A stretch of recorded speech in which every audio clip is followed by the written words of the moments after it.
Alright, what's up guys? Welcome to my channel, LTL Trucking. Don't mind the background, I'm at a hotel. I am going to orientation for my current job. So yeah, I'm back making YouTube videos. I did make YouTube videos when I was over the road for the over-the-road company I was with, but yeah, I just wasn't feeling it anymore. So then I went local. I worked for Pepsi for a little bit, then got into LTL. And that's what this channel is going to be about, because you can barely find any information about LTL. There's some new channels that have information about LTL, but then like you can barely find. And then you have the idiot that left Old Dominion to go OTR flatbed, which we're not even gonna talk about that. But anyways, LTL Trucking. What does that stand for? Less than a truckload. And why do they call it less than a truckload? Well, I would assume it's because if you're over the road, say you're with Warner, Prime, or Swift, somebody like that, you go to a shipper, you pick up a full shipment, and then take that full shipment to a receiver.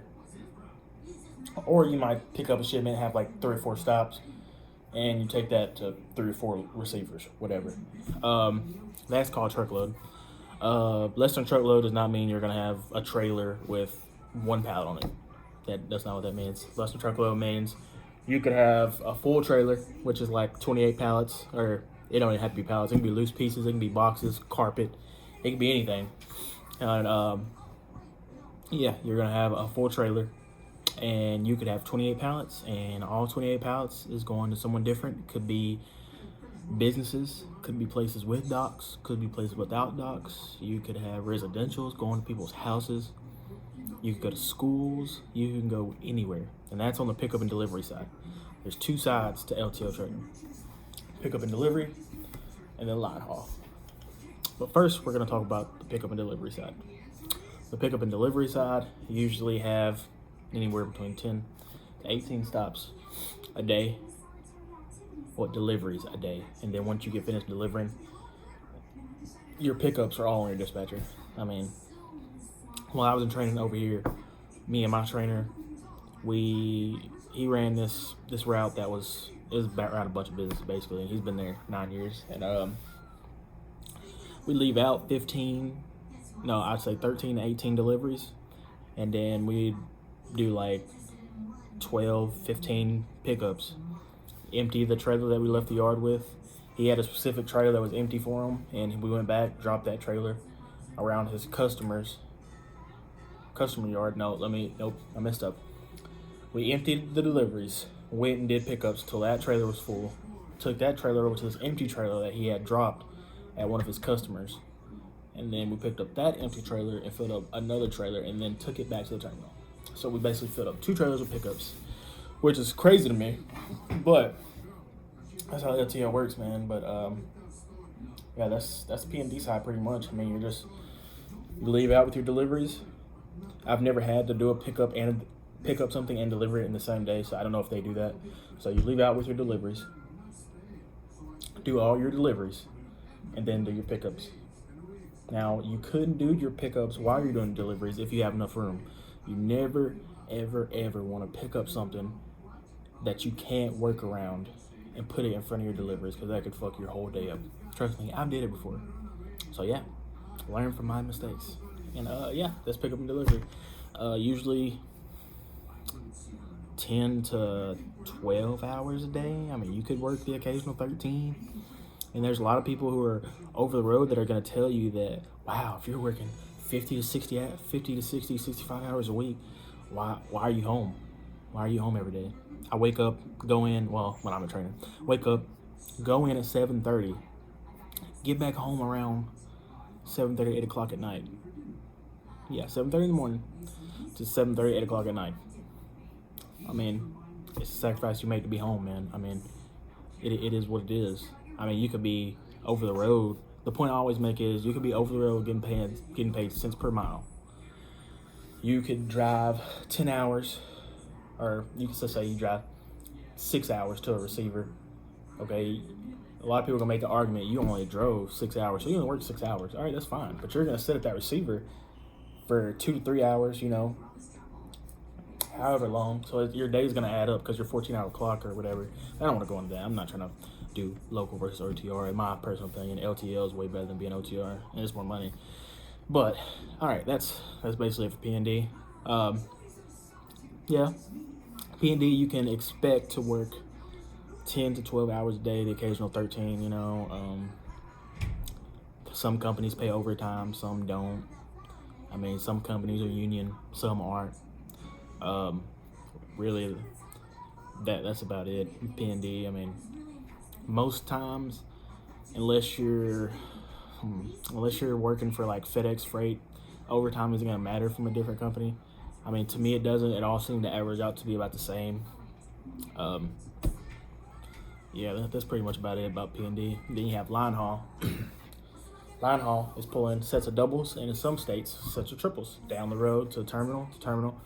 Basically like being over the road, but you're home every day. I mean, some line haul runs are lay down runs. You might lay over, in hotels. You would never sleep in a truck, never, unless you work for Central Freight Lines. And if you do get a job from Central Freight Lines, don't do it. Just don't. Just don't do it. Please don't. Anyways, yeah, you'll sleep in a hotel. My company has bunkhouses that are just like hotels. I mean, they're pretty nice. The one in my terminal looks pretty nice at least. Let's see, line haul, terminal to terminal. You get paid for your drops and hooks.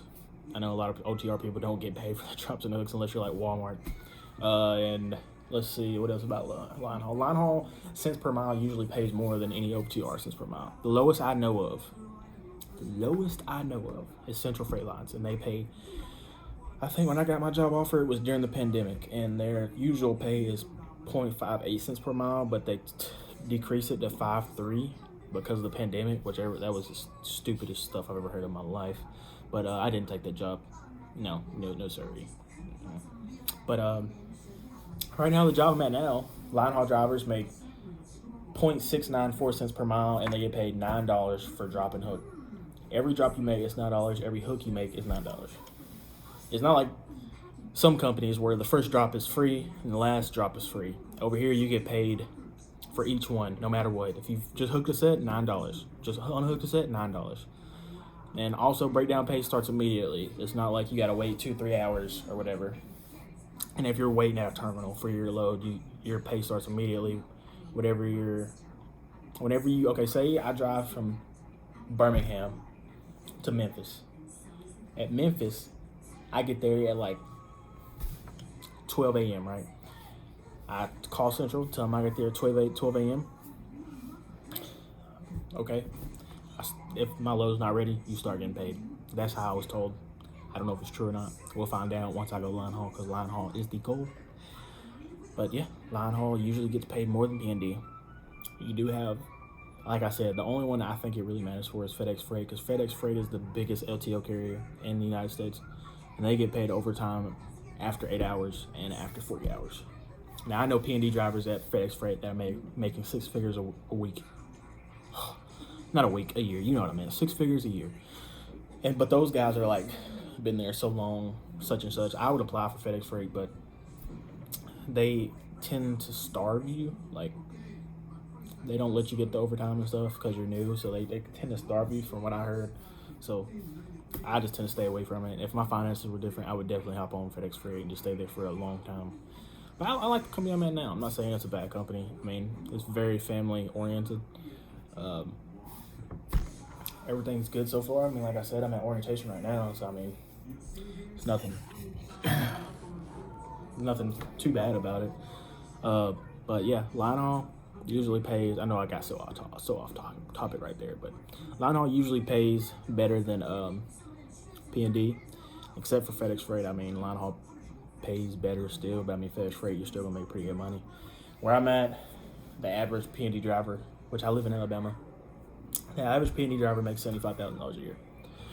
And that might sound a lot to you, but that depends on where you live. I live in Alabama. The cost of living is not that high. $75,000 a year is not that bad either.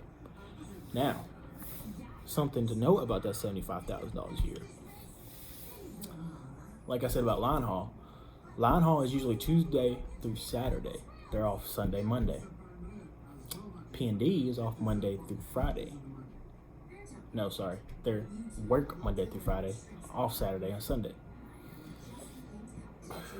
You can make extra money on the weekends. You can volunteer to run line haul on the weekends, basically what I'm trying to say. Okay, sorry. But you can volunteer to run line haul on Saturdays. It might be a little run, you'll come in and come back. I mean, line haul's so easy, I would do it every weekend if I could. But at the company I'm at now, you gotta wait 6 months before you can volunteer. But let's say I make $75,000 a year, right? Let's just do the calculations real quick. I make $75,000 a year, right? Volunteer 2 Saturdays a month. Each Saturday I do a 400-mile run times 0.694, 277. Okay, plus $18 because I'm gonna have to hook both my sets. So that's 295.6 right there, right? All right, times 2. That's almost $600 a month. Times 12. That's an extra $7,000 a year, plus the $75,000 that I already made. And I don't even know if I know $75,000 is the average. Drivers I'll talk to have made $73 by the 3rd week of December. So I mean, I didn't know November. Sorry, this is my first video. I would restart it, but it's at like 11 minutes, so I'm just gonna post it and see what happens.